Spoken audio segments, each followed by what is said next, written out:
Andrew Bailey. Well, Mr Speaker, what a shambles for the opposition today. We've heard the question time today and all the questions just fell flat. And then we've had to sit through a whole range of speeches this afternoon, and honestly, I'm struggling with some of the issues that have been raised. What I want to focus on is not the negativity that I've heard, but some positive stuff. And so what I thought I might just talk about is economic conditions and where New Zealand fits internationally.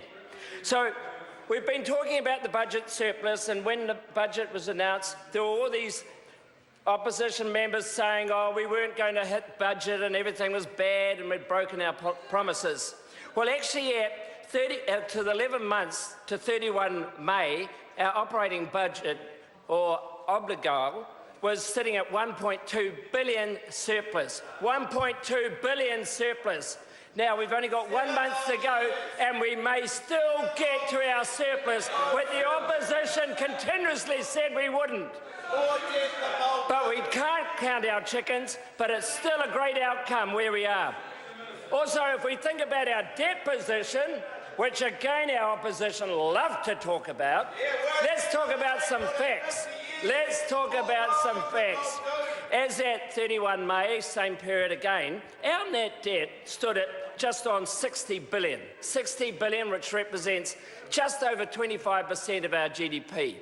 Now, that sounds high, but let's just have a discussion about what that seems like when you compare it internationally.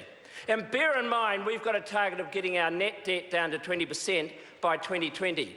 So let's turn to Australia.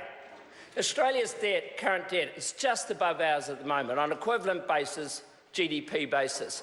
By 2020, when we expect to be at 20%, they will be close to 40%. If we look at UK as another example, currently at 90% GDP. We're expected to fall down to about 80% of debt to GDP by 2020.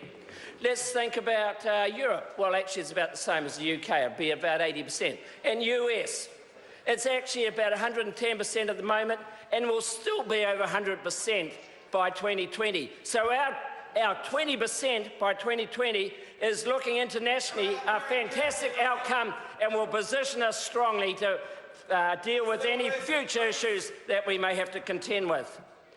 So, what about going forward? Let's talk about growth rates. In the year to March 2015, New Zealand achieved a very credible growth rate of just under 3%, about 2.6%. And the Reserve Bank's forecast over the next 3 years is that we're going to average 3% per annum. Right. Now, let's compare that internationally, which again our opposition don't seem to do because they don't seem to be able to get the numbers by asking the Parliamentary Service. But, interesting, China, Mr Bill English has just been there recently, currently sitting at about 6–7%, although there is a view that they take into account inflation to that figure. Australia is achieving a mere 2.3%, and that's what it recorded for the March quarter, which is close to America's 2.5%, and in Europe, an anemic 2%. Again, New Zealand's growth rates are even higher than all those main people that we all look up to and quote.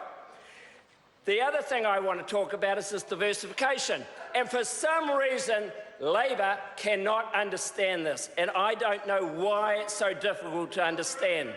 We do have a robust economy, we have a very diversified economy, and so fresh from the library, fresh from the Parliamentary Library, I thought, let's just talk about it, let's get some stats, because again we seem to have a problem with this. Do you know that the agriculture sector only accounts for 6% of our GDP? 6%. When you take into account manufacturing, which I always hear Labor in particular decrying, currently accounts for about 11% of our GDP, construction 7%, and when you take into account all what's normally called as goods producing component part of our economy, that's roughly about 28%. The balance is made up of goods and services. And here we go. This is why New Zealand has a robust economy. You know, tourism 7%, we heard Mr Joyce talking about that earlier, retail 7%, finance and insurance 6%, healthcare 6%. Order, member's time has expired. Adrian Ruafi.